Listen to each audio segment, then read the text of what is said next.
ጤና ይስጥልን የተወደዳችሁ ቤተሰቦቻችን የመጀመሪያው ምዕራፍ ዜና መዋዕላችን የተለያዩ ሰበር ዜናዎችን ይዞ ወደ እናንተ መድረሱን ቀጥሏል። ቻናላችንን ሰብስክራይብ መረጃዎቹንም ላይክ እና ሼር እያደረጋችሁ ለበርካቶች እያጋራችሁ ተቆዩ ዘንድ እንጠይቃችኋለን። መልካም ጊዜ እንመኝላችኋለን። ዋና ጉዳዮቹን አስቀድመን ስንጀምር የመከላከያ ሰራዊት ወታደራዊ ካውንስል በወቅታዊ ጉዳዮች ላይ ለመምከር አስቸኳይ ስብሰባ መቀመጡ ተሰምቷል። በሀገራዊና በቀጠናዊ ቀውሶች እየታመሰች በተመሳሳይ ወቅትና ሁኔታ እያለፈች ባለችው ኢትዮጵያ የመከላከያ ሰራዊት ወታደራዊ ካውንስል በተለያዩ ወቅታዊና አንገብጋቢ ጉዳዮች ዙሪያ ለመምከር አስቸኳይ ስብሰባ መቀመጡ ተሰምቷል። ሙሉ መረጃውን እናደርሳችኋለን። ወደ 500 የሚጠጉ የአርሚ 7 ሰራዊት አባላት ደግሞ ጦሩን ከርተው ካርቱም መግባታቸው ሌላኛው ዜና መዋዕላችን የሚያደርሳችሁ ሰበር መረጃችን ነው። በሱዳን በቅጥረኛ ተዋጊነት የሚንቀሳቀሰው የህወሓቱ አርሚ 7 ሰራዊት ለአልቡርሃን ጦር ግዳጅ ላይ ከነበረበት ቦታ ከርቶ የቡድንና የነፍስ ወከፍ መሳሪያውን ይዞ ወደ ካርቱምና ሌሎችም የሱዳን ግዛቶች መጥፋቱን መዋዕል ሚዲያ ከታማኝ ምንጮቹ ሰምቷል። በዝርዝር ጉዳያችን የምንዳስሰው የዜና መዋዕላችን ሌላኛው ጉዳይ ነው። በትግራይ ክልል አስቸኳይ ጊዜ አዋጅ እንዲታወጅ ተጠየቀ። ለዳግም አስቸኳይ ጊዜ አዋጅ ጥያቄውም እንደ ምክንያትነት የቀረበው በክልሉ ካለው የውስጥ ኃይላት ፍጥጫ ባሻገርም ሌሎች ተዋናዮችም ክልሉን እየተመናኙበት ነው የሚል ሲሆን ቀውሱ ፈንድቶ ህዝብ ከመጥፋቱ በፊትም የብልጽግናው መንግስት አስቸኳይ ጊዜ አዋጅ እንዲያውጅ ተጠይቋል። ሙሉ መረጃውን እናደርሳችኋለን። ታጣቂዎቹ ገብተው ከተማዋን በተቆጣጠሩበት ሰዓት ከፍተኛ የከተማ ውድመትና ሰብአዊ ግፍ መፈጸማቸውን የተባበሩት መንግስታት ድርጅት አጋልጧል። ድርጅቱ ባወጣው ሪፖርት ያናገራቸው የዓይን እማኞችም የግፍ ተግባሩን ስንመለከት አስፈሪ ፊልም እንጂ እውነት አይመስልም ነበር ብለዋል። ሙሉ መረጃውን እናደርሳችኋለን። የተወደዳችሁ ቤተሰቦቻችን እነዚህን በመሪ ዜናው ላይ የነገርናችሁንና ሌሎችን የሚያካተትንበት ዜና መዋዕላችን ከዚህ ሰዓት ጀምሮ ወደ እናንተ መድረሱን ይቀጥላል። መልካም ጊዜ እንመኝላችኋለን።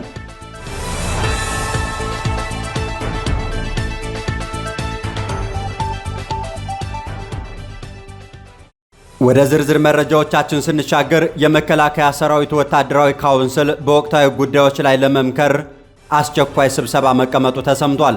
በሀገራዊና ቀጠናዊ ቀውሶች በተመሳሳይ ወቅትና ሁኔታ እያለፈች ባለችው ኢትዮጵያ የመከላከያ ሰራዊቱ ወታደራዊ ካውንስል በተመሳሳይ ወቅታዊና የጸጥታ ጉዳዮች ዙሪያ ለመምከር አስቸኳይ ስብሰባ አካሂዶ እንደነበር ተነግሯል።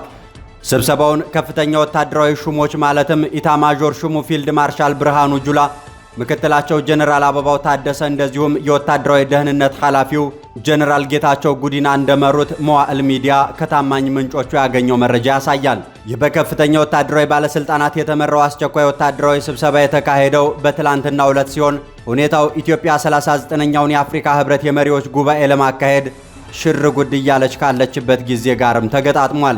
እንደ መዋዕል ሚዲያ የመረጃ ምንጮች ካውንስሉ ከመከረባቸው ዋና ጉዳዮች ውስጥም ከሰሞኑ በኦሮሚያና በቤንሻንጉል ጉሙዝ ክልሎች ተነስቶ ወደ ትግራይ ክልል የሄደውን ሜካናይዝድና እግረኛ ጦር ጉዞ መገምገም በቀዳሚነትም ውይይት የተደረገበት አጀንዳ ነው ተብሏል። የሰራዊቱን ወቅታዊ ሁኔታ መገምገም እንደዚሁም በቁጥር ከፍ ያለ አዳዲስ ሰልጣኝ ወታደሮችን የመመልመል ስራዎችን መስራት በሚቻልባቸው ሁኔታዎች ላይም የወታደራዊ ካውንስሉ ባካሄደው ስብሰባ ከተወያየባቸው አጀንዳዎች መካከል አንደኛው መሆኑን የመዋዕል ሚዲያ ምንጮች አረጋግጠዋል። የአስቸኳይ ወታደራዊ ስብሰባ ዋነኛ የመወያያ አጀንዳ ነበር የተባለው ጉዳይ ደግሞ ኢትዮጵያ በትግራይ በኩል ከኤርትራ ጋር በሚያዋስነው ድንበር የሜካናይዝድና እግረኛ ሰራዊት ማስፈር እንደነበርም ተሰምቷል። ከዚህ ጋር ተያይዞ የብልጽግናው መንግስት ጦሩን በኢትዮጵያና ኤርትራ ድንበር ለማስጠጋት በቅድሚያም ህወሓትን በጣም ባጠረ ጊዜ ውስጥ ማሸነፍና ትግራይን መያዝ አለብን ሲሉ ጠቅላይ ሚኒስትር አብይ አህመድ ባሳለፍነው ሳምንት ከወታደራዊ ባለስልጣናት ጋር ባደረጉት ስብሰባ ላይ ተናግረው እንደነበርም በተለያዩ ሚዲያዎች መዘገቡ ይታወሳል። ወታደራዊ ካውንስሉ ባደረገው አስቸኳይ ስብሰባ በዚህ የጠቅላይ ሚኒስትሩ እቅድ ላይ ጭምር ውይይት እንዳደረገ እንደዚሁም እቅዱን ለማስፈጸም በሚቻልባቸው አስቻይ ሁኔታዎች ላይ ወታደራዊ ትንተናና ትንበያዎችን ለማከናወን አቅጣጫ አስቀምጧልም ተብሏል። በዚህም ከኤርትራ ጋር ያለው ሁኔታ ወደ ጦርነት ሊቀየር ስለሚችል በቂ ዝግጅት ማድረግ እንደሚያስፈልግ በትላንትናው ዕለት የተካሄደውን ወታደራዊ ካውንስሉን አስቸኳይ ስብሰባ በመሩት የመከላከያ ሰራዊት ከፍተኛ ሹማምንትና በተሳታፊነት በተሰየሙት ጀነራሎች መካከል የጋራ መግባባት ተፈጥሯል ተብሏል።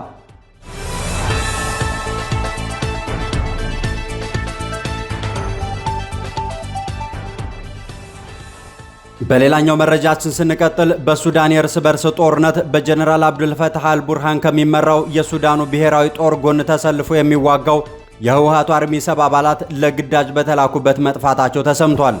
የህወሓት ጦር አካል የሆነውና በጀነራል ሙዘይ አዛዥነት እየተመራ በሱዳን የእርስ በርስ ጦርነት ከሱዳኑ ብሔራዊ ጦር ጎን ተሰልፎ የሚዋጋው አርሚ 7 አባላት ከተሰጣቸው የግዳጅ ስምሪት መጥፋታቸውን መዋዕል ሚዲያ ከታማኝ ምንጮቹ ሰምቷል። ከግዳጅ ስምሪት ጠፍተዋል የተባሉት አባላቱ ከዚህ ቀደም በሱዳን የተለያዩ ግዛቶች ከጀነራል አብዱልፈታህ አልቡርሃን ጦር ጋር ሆነው ከፈጥኖ ደራሽ ኃይሉ ጋር በተደረጉ ውጊያዎች ሲሳተፉ የቆዩ መሆናቸውም ታውቋል።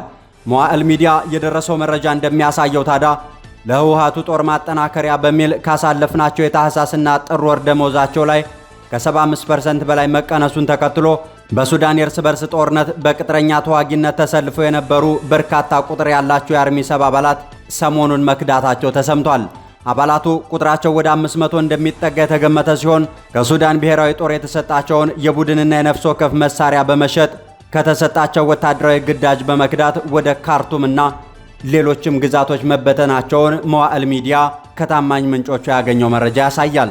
በሱዳን የሚገኘውና አርሚ 7 ተብሎ የሚጠራው የህወሓት ጦር በ4 ክፍለ ጦሮች የተዋቀረና በሀገሪቱ እየተካሄደ ባለው የእርስ በርስ ጦርነት በጀነራል አብዱልፈታህ አልቡርሃን የሚመራውን የሱዳን ብሔራዊ ጦር ተቀላቅሎ በሲንጃ፣ ሲናር፣ ሐሳሂሳ፣ መደኒ፣ አልባጌርፋውና ደንበልያ ተብለው በሚጠሩ አካባቢዎች ላይ በተካሄዱ አውደ ውጊያዎች ሁሉ መሳተፉ እየተሰማ ነው። የህወሓት ወታደራዊና ፖለቲካዊ አቅምና ኃይል እየተፈነካከተና እየተበታተነ ከመምጣቱ ጋር ተያይዞ በሱዳን ያለው አርሚ 7 ጦርም እንደ ወታደር የሚገባኝን እያገኘሁ አይደለም የሚል ከፍተኛ ቀየሜታና ቂም ውስጥ ገብቶ መቆየቱ ተሰምቷል። ነገሩን እጅግ ያባባሰውና ከሰሞኑ ለተፈጠረው ወታደራዊ ብተና የዳረገው ደግሞ ለሱዳን ብሔራዊ ጦር ተሰልፎ እንዲዋጋ ሲላክ ለእያንዳንዱ ሰራዊት ይከፈልሃል የተባለው የዶላር መጠን ሳይከፈለው በመቅረቱ እንደሆነ የመዋዕል ሚዲያ መረጃ ምንጮች አረጋግጠዋል። ቃል የተገባለት ክፍያ ያልተፈጸመለት ሰራዊትም የተሰጠውን የቡድንና የነፍስ ወከፍ መሳሪያዎች በመሸጥ ወደ ካርቱምና ሌሎችም የሱዳን ግዛቶች መጥፋቱ ተሰምቷል።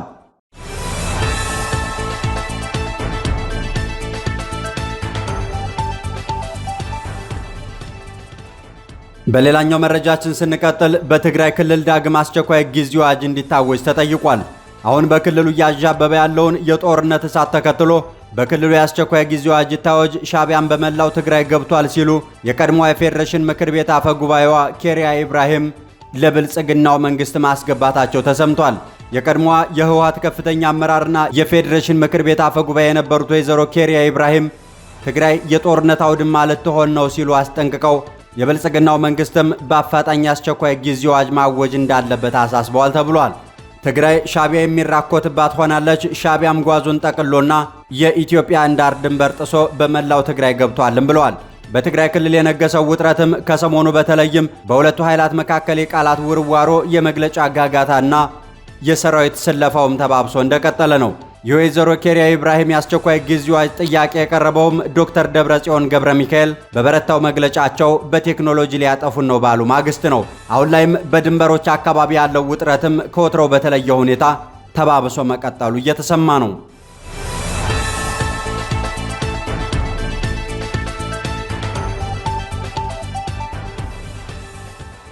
የአፍሪካ ህብረት የመሪዎች ጉባኤን ለመሳተፍ የሚገኙ መሪዎች በኢትዮጵያ እየተባባሰ ባለው የሰብአዊ መብት ጥሰትና በትግራይ ክልል ባለው አሁናዊ ሁነት ላይ አቋም እንዲይዙ ሂዩማን ራይትስ ዋች አሳስቧል። የመብት ተሟጋች ቡድኑ ባወጣው መግለጫ በአማራ ክልል ያለው ውጥረት ተባብሶ መቀጠሉንና ሁኔታውም ልዩ ትኩረት እንደሚፈልግም ገልጧል። በትግራይ ክልል የተለያዩ አካባቢዎችም አዳዲስ ግጭቶች መቀስቀሳቸውንና ይህም ከፍተኛ መፈናቀል ማድረሱን ያነሳ ሲሆን የተባበሩት መንግስታት ድርጅት የሰብአዊ መብቶች ከፍተኛ ኮሚሽነር ቮልከር ቱርክም ሁኔታው አሳሳቢ መሆኑንና ገለልተኛ ምርመራ እንዲደረግ መጠየቃቸውንም አስታውሷል። የመብት ተሟጋች ቡድኑ የአፍሪካ ህብረት መሪዎች የሲቪሎችን ደህንነት ቅድሚያ እንዲሰጡ፣ የሰብአዊ እርዳታ አቅርቦት እንዲረጋገጥና የሽግግር ፍትሁ እንዲተገበር በባለድርሻ አካላት ላይ ግፊት እንዲያደርጉም ጠይቋል። ህብረቱ በፈረንጆቹ 2022 የሰላም ስምምነት መሰረት ያቋቋመው የክትትልና ማረጋገጫ ዘዴ የሰብአዊ መብት ጥሰቶችን በግልጽ እንዲዘግብና ተጨማሪ ታዛቢዎች እንዲመደቡለትም የመብት ተሟጋች ቡድኑ አሳስቧል። በዚህ ጉባኤ ላይ ተጠያቂነትንና ግልጸኝነትን ማጠናከር የሲቪሎችን ስቃይ ለመቀነስ ወሳኝ ነው፣ የሚባክን ጊዜ የለም ሲልም አጽንኦት ሰጥቶ አሳስቧል።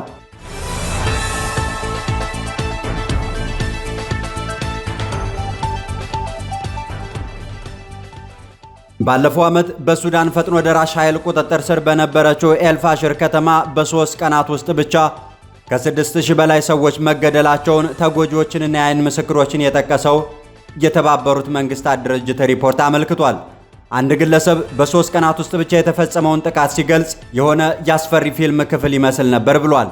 የዓይን እማኙ የፈጥኖ ደራሽ ኃይሉ አርኤስኤፍ ተዋጊዎች ባለፈው ጥቅምት ወር ላይ በአንድ የዩኒቨርሲቲ ህንፃ ውስጥ ተጠልለው በነበሩ 1000 ሰዎች ላይ ተኩስ በከፈቱበት ወቅት አስከሬኖች ሲወረወሩ ተመልክቻለሁ ብሏል።